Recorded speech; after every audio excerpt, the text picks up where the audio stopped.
Hey everybody, welcome back to Pathfinder, Wrath of the Righteous. Last episode, we took back Drezen. Drezen is ours, and we ascended to Lichhood.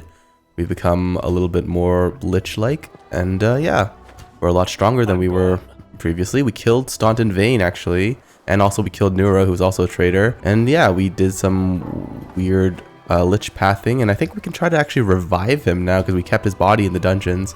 So that's pretty exciting. Yeah, and so the 5th Crusade continues as we continue to take more land and whatnot. I think that's pretty great. Okay, hold on, that's a Citadel. Oh, that's my skeletal executioner over there. Okay. Oh, look at all these noble people. Ah, they're so happy taking stock of the city that we just conquered. It's good to see it. Good to see it. Inside safer walls, I guess. And Wilster Garm's over here as well. Ooh, exotic weapons provider as well, huh? Oh, I got a bag. Oh, I finally got a bag of holding here. Yes. $225,000. You know what? Sign me up, boys. Bag of holding. Yes. That's so good. I'm happy. I'm happy with that. Ring of protection +2. I have a ring of protection +4 as well. I agree. Queen Galfrey gave it to me, so I mean, yeah, I'm moving up in this world and all that. Yeah, good to see it. Oh yeah, I can give you Allure and Charisma. Yeah, actually, now that I think about it, you can give her the Allure and Charisma. Why didn't I think of that earlier, huh? I like how my skeleton executioner friend is right here. Just standing here amongst the populace, alright. A woman in gold embroidered cleric swords greets you with a polite bow. I'm a messenger of the Temple of Abadar and Absalom. I came here assuming the defenders of the fortress could serve as a cleric. Are you familiar with this kind of ailment? Perhaps you've heard about the wound that sometimes opens my chest. Are you familiar with this kind of ailment? Arseno quickly probes you with the skill of an experienced healer. So the wound was right here, and then it disappeared and reappeared. Amazing. No, this is the first time I've heard of such magic. What do you think it might be? I think it's some kind of demonic corruption or particles of chaos from the abyss have entered through the wound into your body and made it so unstable. It sounds quite interesting, incidentally. Judging from the records of researchers of the abyss, stranger things have happened in the cursed place. Give me some advice how to heal it. I'm sure you already used purification and chaos warning spell, and for obvious reasons, you do not have the option of leaving campaign and going on a long career at various shrines. If that's the case, keep a diary. Okay. Alright, here we go. Into the Citadel. Oh, look. Sire, a middle-aged paladin with a genial face, offers you a guarded greeting. His sparse gray hair stands in fuzzy tufts on his head, giving him a distinctly unwarlike appearance. The ever-bright Crusaders have arrived to defend Drezen. My name is Sire Kobelin, and I am their commander. Queen Galfrey is gathering the main attack forces in Nerosian. She ordered us to replenish the losses suffered in Canabras and come here. We will support your troops. A tall, dark-eyed lad is standing behind Sire. He passionately echoes Sire's word. We're ready to go to the front immediately. Allow us to be at the spear of the attack. The old crusader calls the young man to order. Morveg, don't speak unless spoken to. Don't worry, no one will be defeating any demons without you. Sire smiles kindly and tussles the boy's hair. Who have you brought with you? Everbright Crusaders mainly, but we have a lot of volunteers who joined us. Those who've all arrived at the Queen's call, but didn't want to sit in Nerosian waiting for the main army to set off. All the hotheads know that the front is here. Sire nods at the boy behind him, the one who's eager to fight. We picked up this one too. He walked to Canabras with an old sword in his hand and a few copper coins in his pocket. He was going to keep walking to kill the demons, and then he would probably have laid siege to Threshold, no doubt. The boy's cheeks go pink at the old man's gentle mockery, but he sometimes continues to stare ahead, resolute and boldly. Did you find Canabras? How are things there? Not personally, no. The Queen summoned me and the bulk of our orders to Nerosian. Almost all those who remained behind in Canabras died, and the one that didn't were disorganized and leaderless. But the order did not perish. New volunteers have been pouring into our ranks. We are licking our wounds. Canabras is rebuilding. Life wins out. People are coming from all over Avestan to help. Many are joining up with the Crusaders, just as it happened back in the First Crusade. Great, you'll be serving under my command. Ciara's mouth flattens a hard line and gives you a stern look. You can see the seasoned warrior hiding behind the grandfatherly guise. That is out of the question. We know more about your powers, and that is why we don't trust you. What's more, I'm convinced you are the enemy of the Crusaders. You will reveal your true nature sooner or later. Oh, interesting, interesting. It's because I took the Lich powers, didn't I? Huh. It's because I'm becoming a Lich. That's why he doesn't like it. Yeah. We know about your powers, and why we don't trust you. The Queen ordered us to help you hold the city, and so we will, but she didn't say a word about us personally obeying your orders. The Everbright Crusaders will act independently. Ooh, okay. I am the commander, you must obey me. Herlo said stubbornly, arguing is useless. No Everbright Crusader will take orders from a person who has darkness in their soul. The old man looks at you grimly. You've gone down the wrong path. You can defeat the darkness when your soul is pure and your heart is daring. Everyone who has ever tried to defeat darkness with darkness has become its slave. Reject this evil power or repent before it is too late. Interesting. Okay. Huh. Interesting. Okay, cool. Okay. Let's talk to Anivia now. Look who it is. Hi. Have you figured out how the demons have been sneaking up on us? Anivia answers with scarcely concealed irritation. No dice. Our scouts crawled all over the area, down every hole, nothing.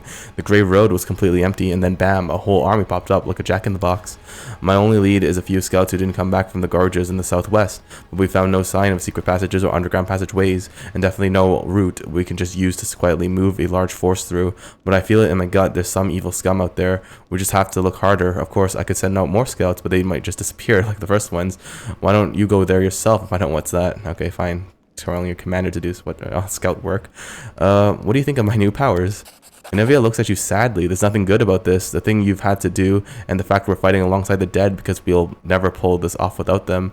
But at least we're moving forward and not falling back like before. I guess it was the only way. Bad times call for bad measures. Yeah. Did you find out anything about where Monago is now? Anivia shakes her head sharply. Nope. Zero. Zilch. A whole lot of nothing. The scum melted into thin air. Soldiers saw her jump out of the window, run through the square in front of the Citadel, and suddenly disappear. We haven't heard anything from her since, and I don't like it. I'm telling you, this is bad. First of all, her kind don't just give up. If we can't see her, it means she's setting up a trap for us somewhere we won't expect. I mean, it would be great if the demon lord just gobbled her up for all her failures, but I think that's too much to hope for. But that's not the worst part. We have a lot more interesting questions, you know? I wonder how she teleported from the city if by that time you've already hung the banner. The soldiers are saying it probably wasn't in full force by then, but you and I know both that's dross. She wasn't supposed to be able to teleport, but she did. The question is how. Okay. Okay, interesting. Regil stands with his hands behind his back, his favorite pose, it would seem. He seems submerged in thought, but gathers himself immediately as you approach. His pale yellow eyes examine you inquisitively. Knight Commander, it is good you have found time to meet me. There's a matter of some urgency I must discuss with you. It was incredibly interesting, the power you and your companions received during the fight at the Great Garrison, and now my interest has been gratified. The power your companions received has passed on to me as well, and manifested after my usual evening reckoning. I believe I now present a true threat to the creatures and initiates of chaos. The imprisoned cultists we kept for certain observations experienced this firsthand. Yeah. Regal's voice is unemotional, almost bored, but leaves no doubt to the cultist's fate. Striking, isn't it? Divine intervention at a critical moment is rare, but not beyond imagining. But in this case, part of the power that you received through this intervention has been passed to someone who joined you well after the fateful moment had passed. I hope you remember who the source of the power is and that you serve them loyally. Oh yeah, that's the Mickey Mouse way of doing things. By the same token, I hope you remember that the Hell Knights are not your toy soldiers. In any case, this is shallow philosophizing. You have some questions for me? Do you have a plan or strategy against the war for the war against the demons? A spark flashes in Regal's eyes. I have a clear idea of the forces I shall require to wage effective war against Worldwound. Currently, I do not possess them, but I know that what steps I must take. We must amass and fortify, gather scouting information, resolve certain problems of an organizational nature. My people are establishing an outpost not far from the ruins of an ancient shrine. Demons appear there often, so we'll be tracking them for information and honing our skills in combat. This is my strategy for the moment.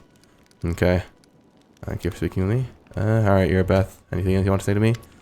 Earbeth's eyes are vacant and her thoughts are clearly somewhere far away. Seeing you, though, she snaps attention. Hail, Commander. We need to talk about what happened during the attack on Drezen. Earbeth looks away. I was shamefully weak-hearted. The battle for Drezen is a black stain on my honor. I don't know what came over me, but I don't deserve to be a knight, still less a commander. Under the circumstances, leaving my position would be tantamount to desertion. Still, as your advisor, I strongly recommend you release me from my position as head of the order, strip me of my knighthood, and send me to serve in the condemned. Ooh. And try and intimidate her. That suggestion is no better than desertion, except you want me to take responsibility for it. I don't want to hear it. Join the ranks, knight, and fight as you swore to do. Maybe try the intimidate option. Yes, I swore to the goddess and the queen. My faith in my abilities may be weakened, but I can't turn my back on the vows I made. I will do it because I must. The half-orc salutes you sharply. For a moment, you once again see the Earbeth, who was ready to protect the defender's heart to her dying breath. Thank you for still trusting me, more than anyone else does in this crusade, even more than I trust myself. Despite your words, Earbeth obviously still feels unworthy of her commander's rank. Changing her mind will require more than platitudes. Perhaps you can bolster her by appointing her to a position where she can work more closely with rank-and-file soldiers, with those whose faith in their command remains undimmed. Okay. How's Eagle Watch doing, Canabris? Everything is going well. I was wary of handing over the reins at first. I was afraid that everything would fall apart without Anivia and me, but I took a risk and left a very clever lad in charge, a tiefling as it happens. He infiltrated the cult alone. They couldn't imagine a tiefling wouldn't be on their side. He exposed the entire cell. I personally knighted him just before the city was attacked, of course. There were many people who weren't happy about it, but it's not my job to make people happy. Interesting. Okay. That's pretty cool. Alright, let's go back to managing the Crusade affairs. Let's see what happens. Oh, there's a lot of stuff here, huh? Crusade development. Now they've captured Drezen. The new options for the Crusade become available to you. You can now construct buildings and forts in Drezen, issue decrees to capture and investigate new regions. Both mercenary and trainable units will appear at the commander's headquarters in Drezen. The demons' armies will try to take Drezen from you, destroy them, or else after 7 days of siege, Drezen will be completely blockaded by enemy forces, and you will no longer be able to command the Crusade. To access the Crusade management menu, click the button in the bottom right corner of the screen on the global map. Oh, okay, wait, what? Wait, stats. Developing each Crusade opens up new options for empowers your army and economy. Military, drilling, training, recruit both trainable and mercenary units to improve the rank of your military stat. Map does remind me a lot of Kingmaker. Oh, okay. My Crusaders are still here. You mean army is still there? Okay, nice. The logistic council is made up of experienced officers will ensure that there's no chaos on the army while commander's attention is focused on the front line. Sure, issue decree. Logistics council, why not? You know what? Military tribunal, right? This is the traitor. Once a traitor, always a traitor. A lawbreaker is a criminal for life. Thus said the commander in the fight for the Lost Chapel. Then he ordered military tribunals to be organized within the army. Now that Drezen is free, the commander's advisors finally have the opportunity to carry out this order. I also have this Lich thing over here. Necromancy. Oh, again, replenishment of skeletons and zombies. After a victory, the cost of recruiting mercenary units increased by 100%. Recruitment growth for... okay. Oh, yes, look at this. I have zombies and stuff now. That's cool. Yeah, there's a lot of them, actually, huh? I'm gonna take sets in a shy. A scorching ray. Elemental protection. Yeah, let's go back and see if I can get those Crusader relics. Interesting. Demons have been stealing children in Canabras and possessing their bodies so that they can close enough to Crusaders to deliver a dagger strike. The officers are asking how they should proceed when encountering the possessed. The safety of soldiers must come first. Yeah, start event. There are times when war demands cruel decisions, and the souls of the poor children have already been touched by the abyss. The soldiers will try to save them if they can, but caring for their comrade's life will take priority. Yes. That's what I like to see. In the commander we trust. Swindlers have started a rumor that the commander is a saint, and gullible soldiers are now buying their charms that allegedly contain his hair, cut nails, and their holy relics and other holy relics. Okay. Ah, because you do not have Woldrift among your companion. Okay, interesting. Erebeth's breakdown, which occurred before the assault on Drezen, still haunts her mind. She should be reminded that she was, is, and will always be a hero in the eyes of the soldiers by appointing her as commander of a small squad of Crusaders.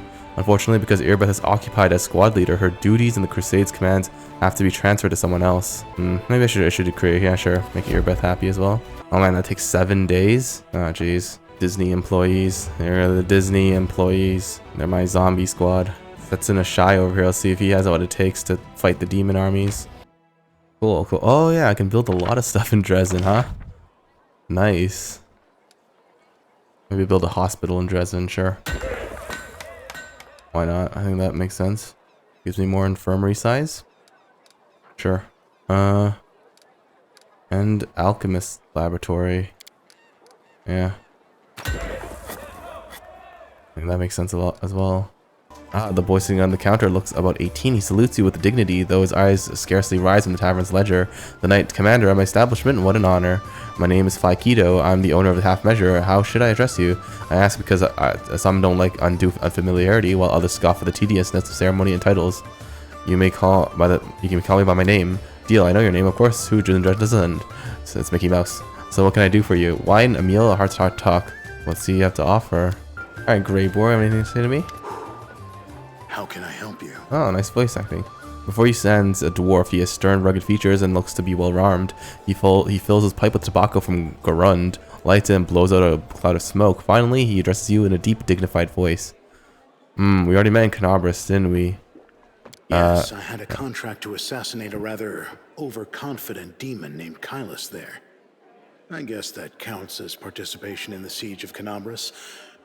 Not that my employer had any interest in the actual outcome of the battle. Come to think of it, the information my client provided me with was almost suspiciously accurate. They seem to be aware both of the impending attack on Canobras and of the fact that Kylus was going to be there. Interesting. You tried to kill the huge demon in the Battle of Drezen, but failed. What happened? Yes, that was a failure. It was supposed to be a clean job. An anonymous client, a worthy target, a substantial fee. But the client insisted that I use an enchanted dagger they provided. I was assured that a single hit would be enough to finish the job, but it didn't work as expected. It was a serious blow to my reputation. And my reputation is everything to me. So, how about I hire you for a dragon hunt? A large adult female? The one that's been snatching people and carrying them off? I've heard about her. That's an impressive target. I can take this job, but only if we do it soon. I'm expecting a new assignment from my regular client, and I'll have to leave as soon as I have the orders. And of course, you should know that this dragon will not come cheaply. 2,500 gold, paid in advance. In advance? How about a small discount? Let's think this through. Are there lots of assassins in this town who have the valuable experience of subduing dragons and are willing to work for you? Will I lose any profit by protracted haggling? Will you?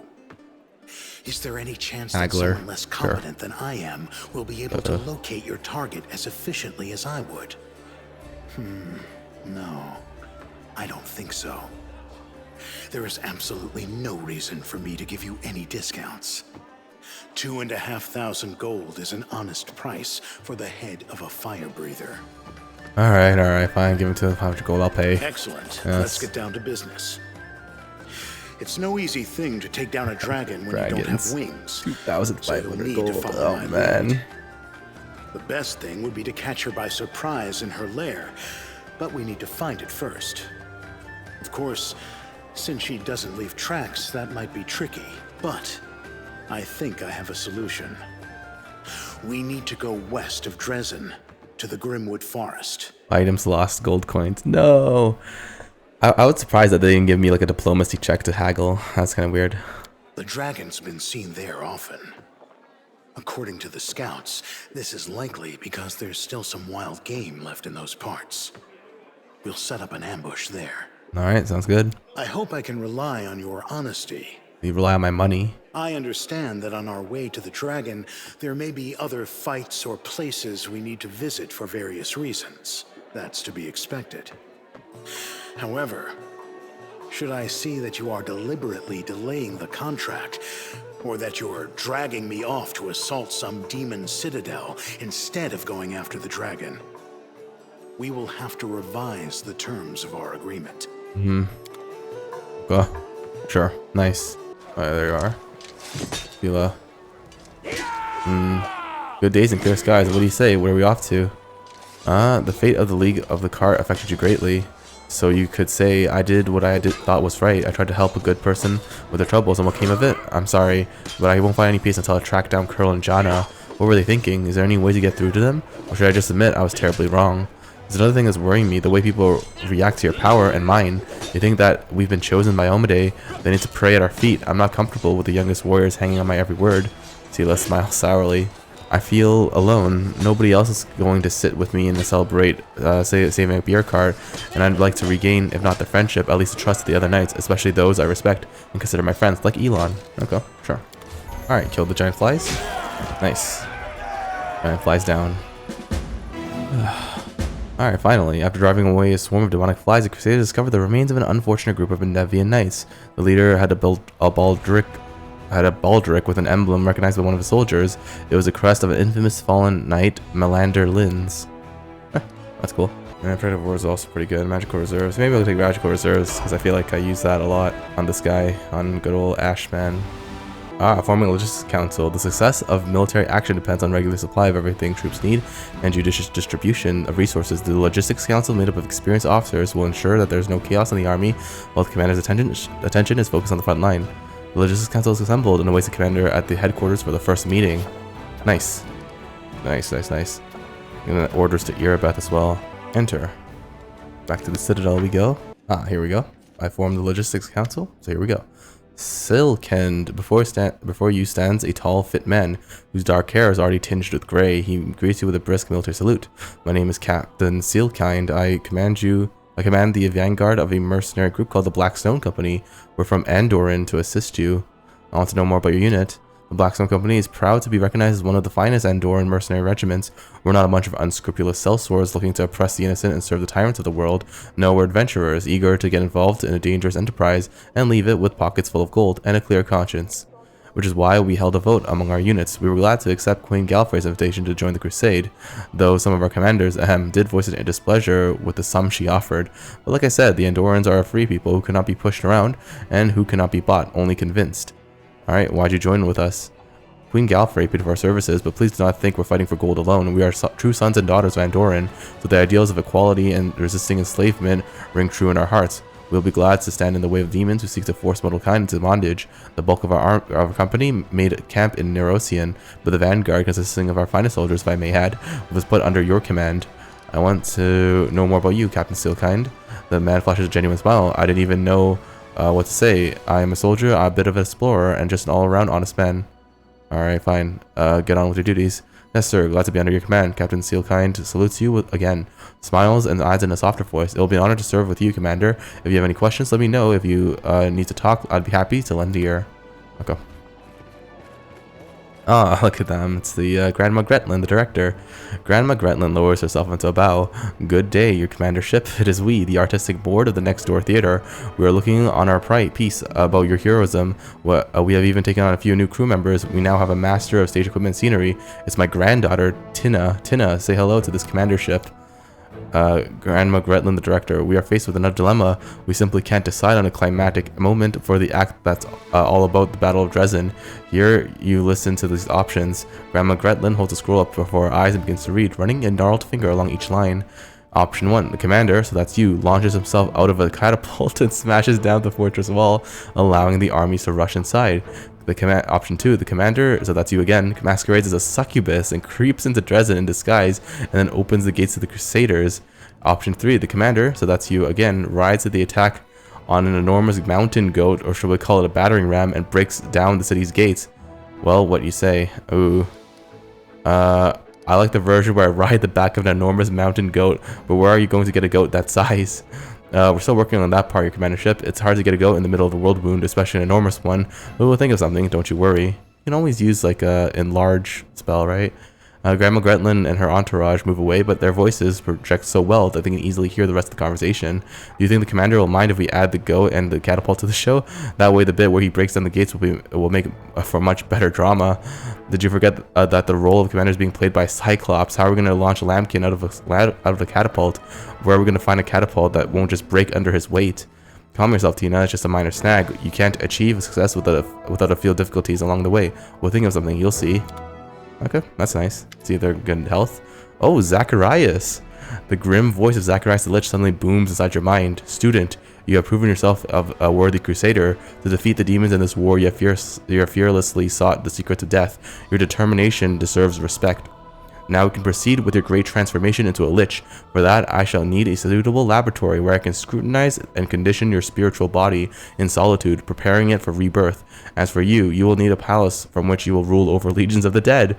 Give the order to erect a ziggurat in Drezen. Yes, my Disney castle. Zacharias' imperious voice betrays a hint of vanity. It must be an imposing building, one worthy of receiving me as its guest. This is where you will discover eternal life. If the need arises to demolish a few buildings for the construction, ensure that they are located far enough away from the squalor of the slums.